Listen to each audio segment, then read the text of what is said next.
I'm Jason Kramer. I'm from Vital Findings. And today we're going to talk about creative research techniques to elevate actionability and impact. And this session is going to be a little bit different. So we want to focus on research as craft. So there's a lot of talk about kind of automation in research, surveys that can sort of like write themselves. But what Vital Findings is about and the work that we do, and I think that the work that most of us do, really is craft. It's technique driven, it's taking the tried and true and putting a twist on it, coming up with ways to modernize it. It's creative, we're coming up with solutions to problems that people haven't faced before, and it's tailored. We're working in different industries and understanding the industry and taking the best solution and tailoring it to the business problem is what elevates the work that we do. So today you're going to hear 3 short case studies. So we have 12 minutes per case study. We want you to take away specific examples. So we're going to go through specific techniques that we use to solve tough research problems. We're going to hear from a mix of industries, 3 terrific client-side researchers who I'll introduce in a second. We're going to talk about extending a segmentation. We're going to talk about innovations in copy testing, and we're going to talk about design research to improve the user experience. So fashion, toys, employee benefits. And we're also going to hear directly from the clients about how the work was received. What worked, what didn't, what could be improved, and what they learned. So we're probably going to run up against our time. So Q&A will be after the session. Just to the right is the Vital Findings infographic display, and our speakers will be available after the session for questions. So I'd like to introduce the Vital Findings team. Each Vital Findings team member will be presenting with a client. So first up will be Amanda Hirsch with Tim Twitchell from Deckers Brands, Beth O'Shaughnessy with Jaydeep Duray from Mattel, and Krista Holtz with Monica Mandrakis from Mutual of Omaha. So without further ado, I'd like to pass things along to Amanda Hirsch.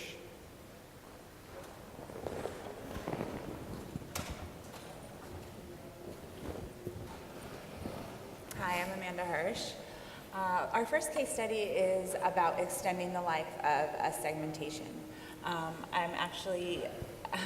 We presented this segmentation here in 2014, and since then we've done a lot of work on the segmentation. So Tim, I'm going to turn it over to you to talk about why it was important for us to extend the life of the segmentation. Cool, yeah, thank you. Thanks for coming. Is that an echo because of this? Maybe.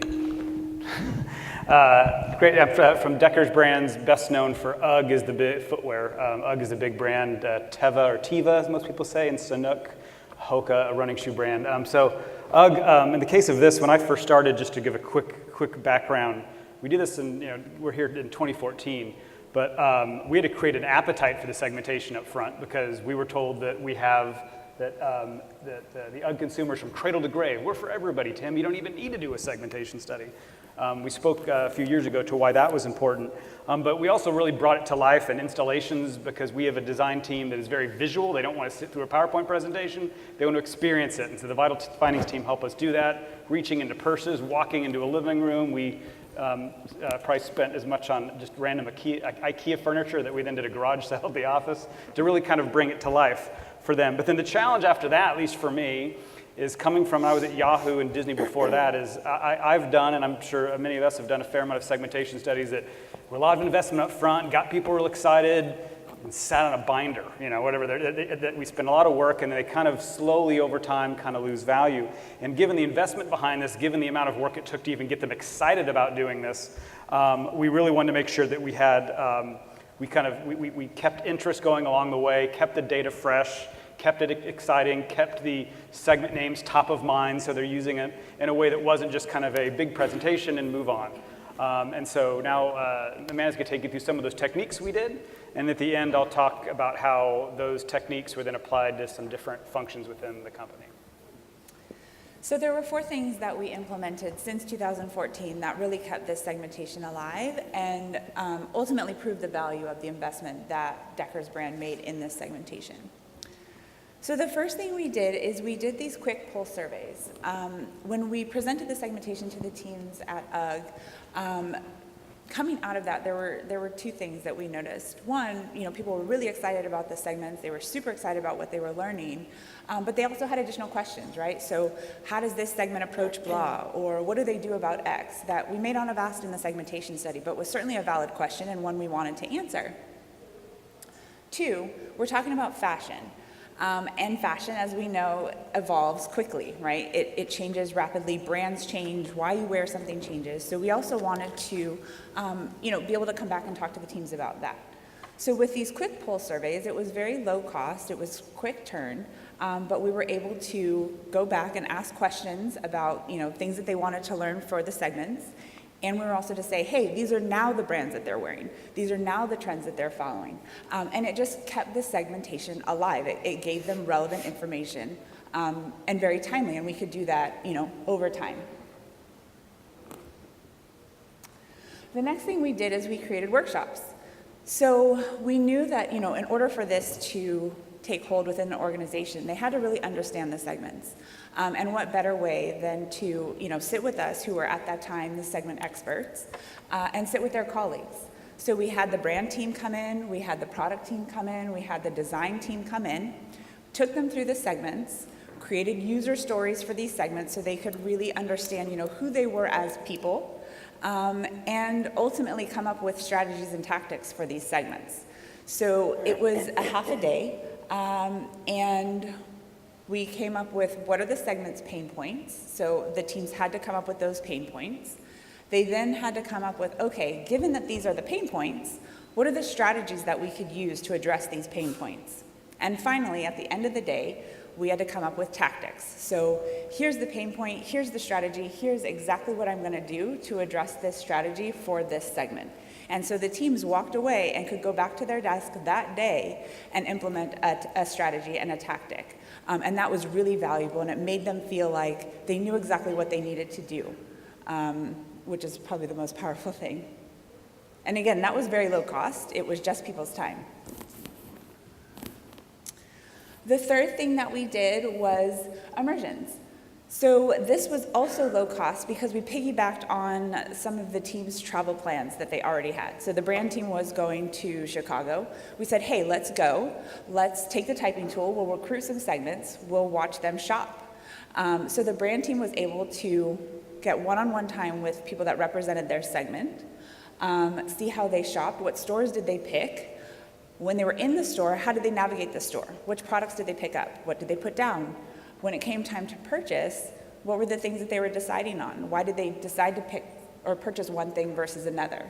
And the brand team was able to then ask questions of the segment, so it gave them that one-on-one interaction. Coming out of that, they felt like they were evangelists for this segment. They knew, what this segment wanted. They knew why they made purchase decisions. They could go back to UGG and say, hey, this is what they want to do. This is how they want to do it. They really felt like they could evangelize it. And also, they were able to then do immersions themselves. So anytime they had travel moving forward, they had the skills to go out and talk to, a segment. They could recruit it, they could ask questions, and it just gave them a lot of powerful tools. The final thing that we did is we created a lookbook. So this one in particular is actually for a men's segment. The UGG team had decided that there was one particular men's segment that they wanted to focus on. And we knew for that segment that there were different nuances that should probably be highlighted for that segment. We didn't want to throw more data at them, so we decided, the best way to do this is probably visually. So again, very low cost. We took the typing tool, we did man-on-the-street interviews, found these different men that we wanted to highlight, had a professional photographer come out, had these guys dressed in different outfits. So what do they wear to work? What do they wear to, some passion that they have day to day? Took beautiful photographs, came back, put together a book, and gave that to the design team. And here they had this very visual representation of this segment that they, could take and say, I understand who this guy is now. I know how his style differs from his style. The other benefit was that because it was a lookbook, it was really shareable. People wanted to pass it around. People wanted to see what was in this lookbook. It was beautiful. So that was, again, low cost, really easy, quick to do, but very high impact. So I'm going to turn it back over to Tim, who's going to talk about, since then and all these techniques that we did, how that's impacted the UGG brand.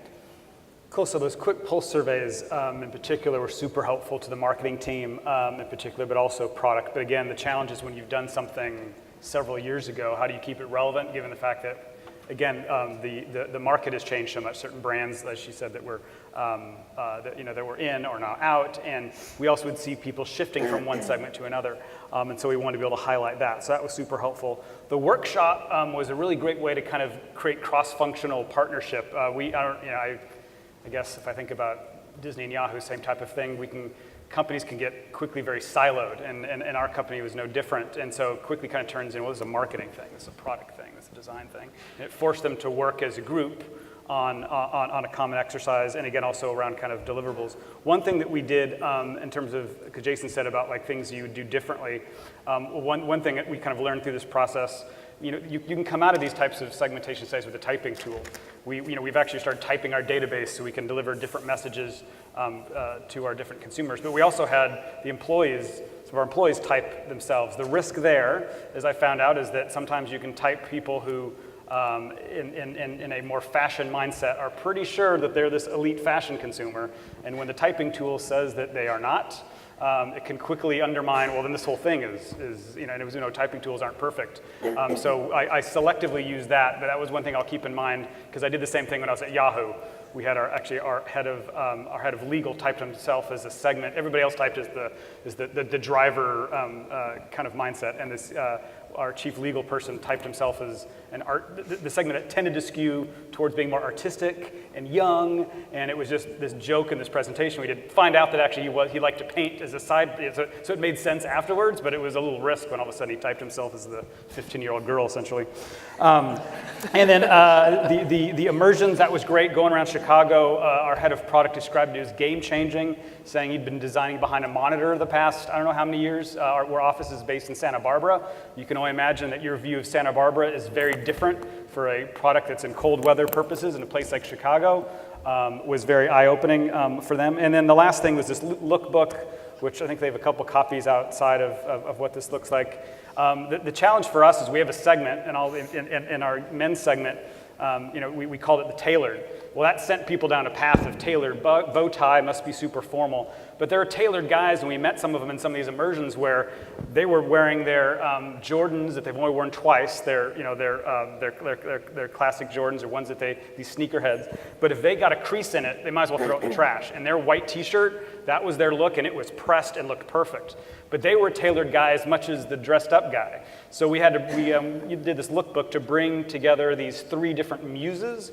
But from my experience, a lot of times muse exercises can turn into let's sit in a room and make up an ideal consumer and find out that only really represents 1% of the population and is just so pie in the sky. This is a pie in the sky consumer. We found some really aspirational people, but they're actual people we met. And so now our design team can talk about going after this guy. They know him by name. They met him. They have pictures that represent who he is. And so now each season this is the product line for that, the street tailored guy. This is the one that's the more formal guy. And so that was really kind of game-changing for us and how it's been activated along the way. Thanks. Thank you, Tim. So we do have a copy of the lookbook up here. We also have copies at our table if anybody's interested in seeing what the lookbook looks like. But I'm now going to turn it over to Beth O'Shaughnessy, who's going to take us through our second case study. Thank you.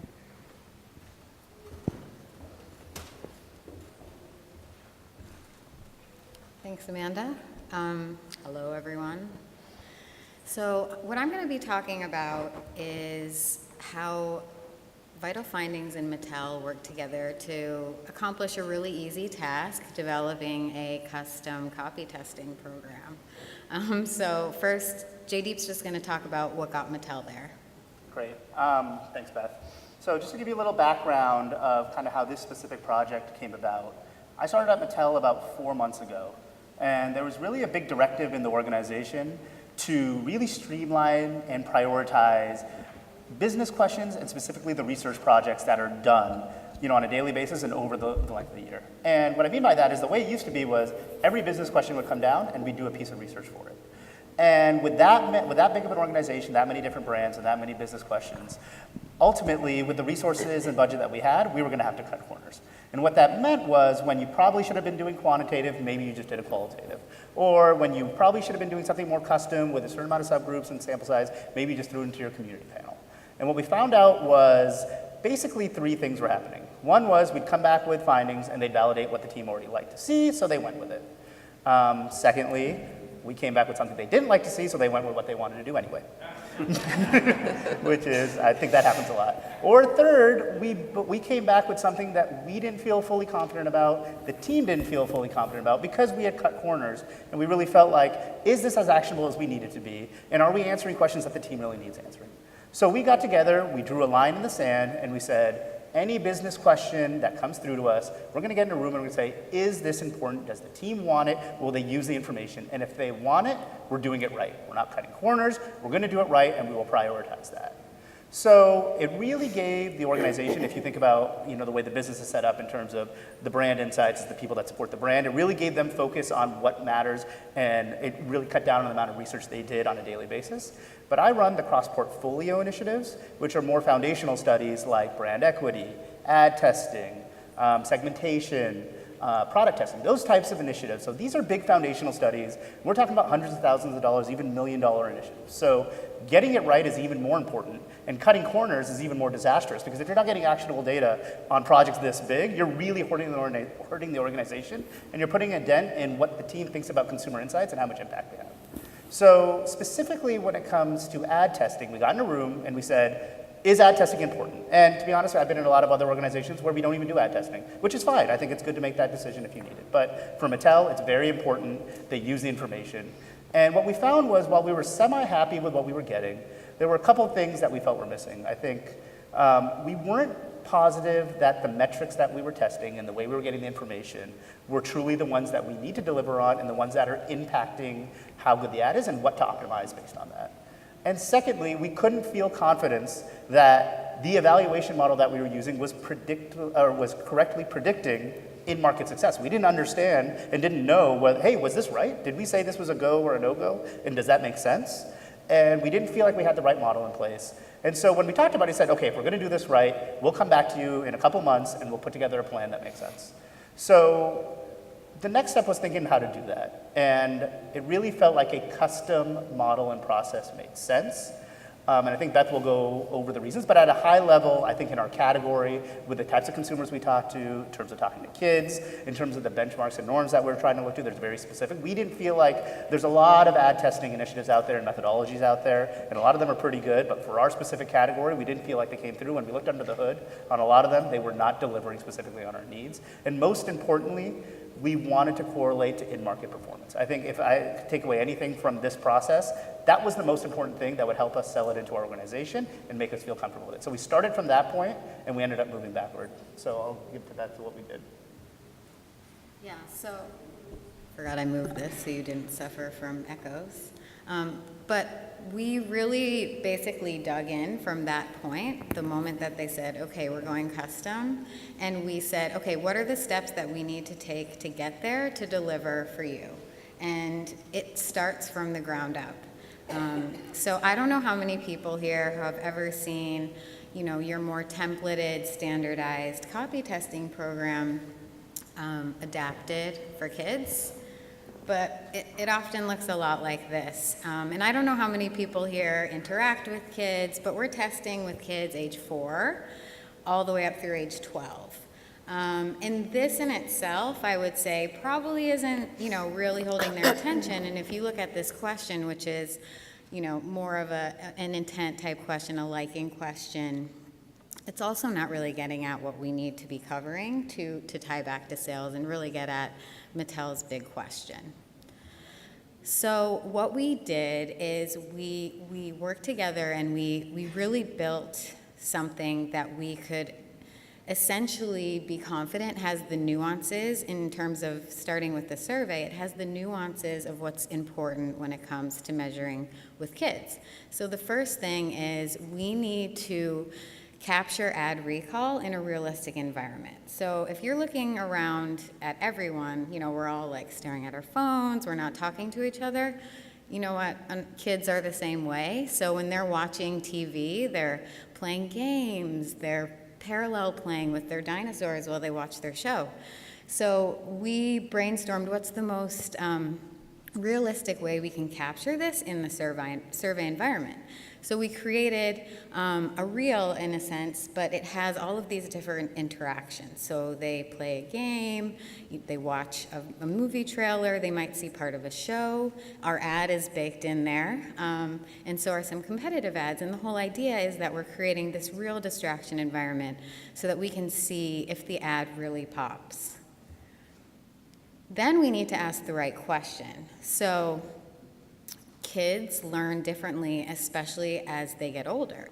Young kids tend to be very visual. Older kids, they can recall stories, they can play back things to you.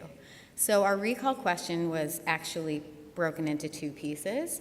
The first is visual, where we show screenshots from the ad and then also kind of mix in other random ones so that we can see what kids actually are visualizing. And then we also ask them to just play back, what they saw. And those together help us assess recall.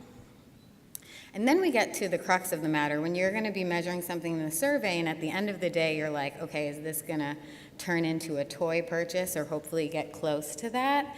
A lot of purchase intent questions, just do you want this? Will you buy this? Has anyone ever shown a kid a toy, or especially if it's a really exciting ad, and showed them the ad, and you ask them if they want it? They're like, yeah, I want that. My son points at every ad, yells every toy all the time. So how do we actually measure, the degree of want? So we came up with a desire funnel. And what that does is it really shows the layers of what I like to call begging. So when you get to the ultimate beg, you're a lot closer to pushing mom or dad to buying something, and that gets us closer to being able to tie that essence to sales. So once we had, kind of our ideal survey, something that was really, really, kid-focused and had all of that learning in it, going back to what Jay Deep was talking about, it's like this program, we're doing something custom, right? The kind of templated, standardized, that wasn't working. It was very broad-based. It, represented a lot of categories, and for some people that works well. But for Mattel, they have a lot of different brands. They have tech toys, they have kind of classic toys, they have dolls, they have vehicles. They have Barbie, they have Hot Wheels, they have everything. They're actually a cool brand because they're very reflective of the broader toy market. So we wanted to make sure that the ads that we pulled in to create this copy testing framework were representative of that market. So both Mattel's portfolio, as well as the broader category. And the big payoff there is that it also allows you to start building some nuanced norms. So broad-based norms, I don't know, how many people in here copy test, but when you start asking, oh, can you narrow this down to my category? Can you break this apart by age, et cetera, it starts getting a little bit challenging. You're not sure if you can or should compare, but this sets us up great because we just start with a really solid base, and all we're doing is building up from there and building in the nuances that Mattel needs to measure the progress of their brands. And then last, but definitely not least, we do have to tie this back to sales after all. So how do we do that? The ads that we pull into this model, they also need to have a sales element. That's the secret, I guess. So we made sure that when we were testing ads, we had ads that had aired and recently aired. We didn't want anything that was really, really old. We want it to be reflective of now, and then moving forward, continue it in that progressive fashion. So we made sure that we had that as well as sales lift data so we could understand, which ads were pushing sales, which weren't. And when we model that, using advanced analytics, and we can talk about that at the table, the whole goal is to find those predictive measures, which is what we've done. And I think the added benefit to this entire kind of process and program is that for Mattel, it's custom, right? So this is kind of the beginning, almost like extending the segmentation. They don't have to stop at building this framework, but in fact, the whole idea is that it kind of moves and iterates as we kind of go along so that it never kind of lags behind and isn't capturing the now. It'll always capture the now for Mattel and their business situation. So now I'm going to turn it back to Jaydeep so he can talk a little bit more about that. Sure, and as Beth said, I think we consider this the start. But to be fair, for our organization, part of the impact is giving them confidence and engagement and alignment that the process is going to work. So I think there's a little bit of wariness from past experiences about, hey, let's try this out and let's see what happens. I think specifically with these large initiatives where it's hard to move them, it's hard to start over. And so I think what we did with Vital Findings, which was great, is we created a very aesthetically pleasing, very fine-tuned sell-in deck to the organization before we even started the process of creating the benchmarks and norms and testing the ads and doing the analytics. And a lot of people might say, oh, that's a waste of time. Well, that's a lot of work to do in the beginning. But it really gave our leadership confidence that we understood what we were doing. We were answering all their questions. If they had any questions and if they had any suggestions, we can pull those in to begin with. But it gave them confidence that we understood that we were thinking about what they wanted, correlating to the sales. And to be honest, when the process is over, I mean, in my mind, we're going to go back to them with one thing, which is, hey, we went back, we created this evaluation model, and guess what? 80% of the time, it was able to predict success based on these last ads. So I don't think Beth has that number, but that's the number we're looking for. Thanks. But overall, that's what we're looking for. We're looking for something that we can feel confident in going in, so when we start, we feel good about what we're doing, and then we can iterate from there. And we can, at that point, then we can just make it better and optimize versus feeling like we have to prove something to someone. Are you sure you don't want 99%? I'll take it. Okay. So now I'm going to hand it over to Krista Holt, who's going to cover the last case study.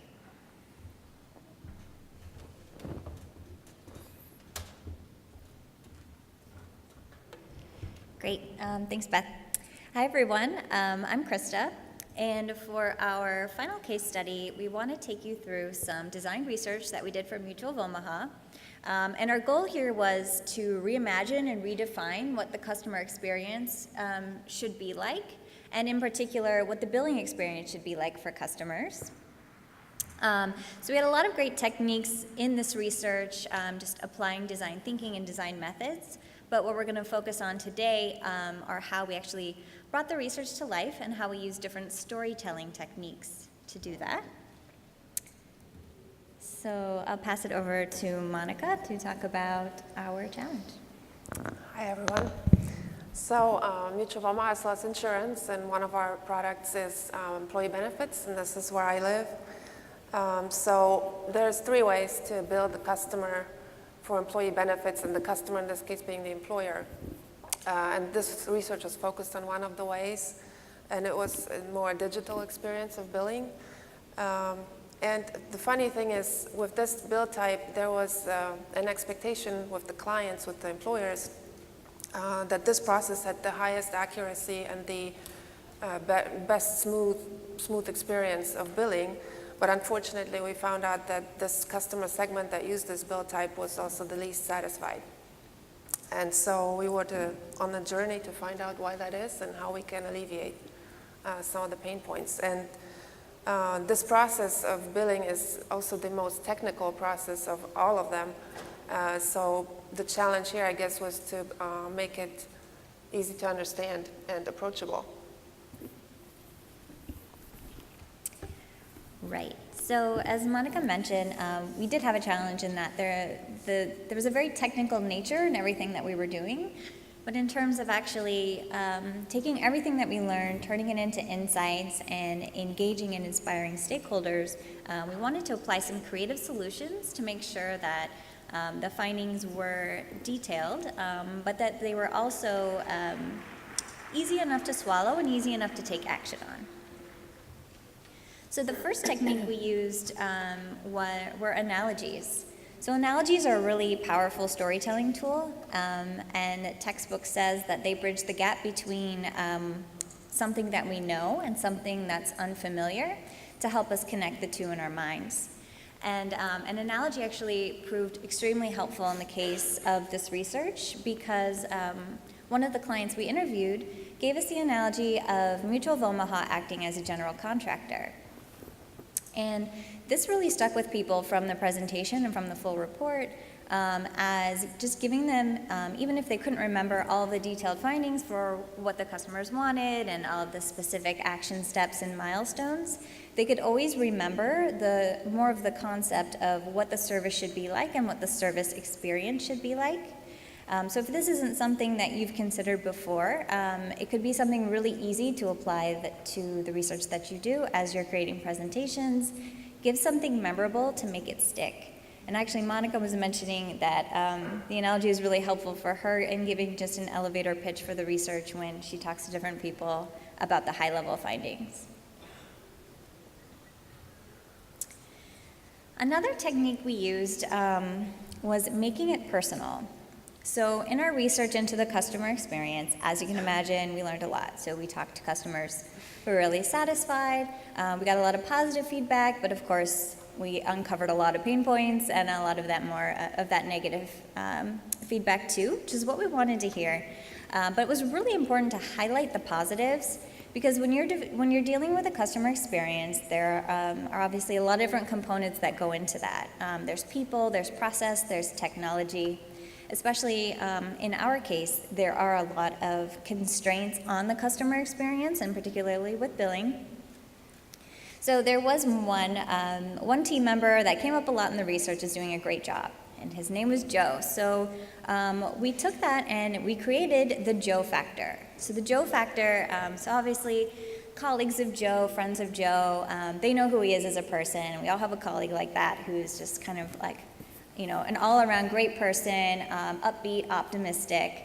So we kind of made Joe a celebrity. So we had a slide in the report about the Joe factor and what people had to say about Joe. But more than that, we actually created this commemorative Joe t-shirt that Monica pinned up in the office walls. And it started a conversation. And it got people talking like, hey, that's Joe. Like, what's he doing up on the wall? So just another way to make research fun and interactive, even if it is really technical. At the end of the day, like some of those customer experience elements are more emotive. Another technique we used to make it actionable was a playbook. So a little different than the lookbook that Amanda was showing you. So this playbook basically houses all of the key actionable insights and the sort of like how-to manuscript for how to build the ideal customer experience, which we uncovered from the research. And this playbook is actually used for employees as a quick reference guide. So anyone in the customer experience team has this as a guidebook for them. So it's there, you can kind of open it up and see through these pictures. You can read through there and it kind of tells you a guide of how to interact with a customer. And if you hadn't known that we did all this great research to create this book, you may think, oh, it's just a brochure or kind of a how-to guide, but it actually makes the research portable, makes the research actionable, and if you don't have time to go through a full report, you have this quick guide for you that you can use at any time. So Monica, what was the impact? The way the presentation was told, it was really easy to actually convey the results to the stakeholders and really tell the story of a very complicated process that has a lot of technical components that very few people understand. And by using all these techniques, we were able to just make it more plastic and easy to understand. And if we had another 45 minutes, I could just rattle down the report without even looking at it because it was so sticky how it was told. And the other part was it brought a lot of transparency to a very complicated issue. And very many people appreciated that they can finally understand this is supposed to be the best build type, but yet we're having the biggest trouble with it. You know, it kind of leads to transformation of the team that supports this build type too, because they are coming out of being very technical and transforming into being more customer supportive, and they will speak with the clients more as a result of this too. And I actually received a salesperson's feedback too on how they might, like, how much they appreciated reading this, and so it must have been really easy. So because they don't have time to read complex reports, especially the salespeople don't. So yeah, it was really, really good.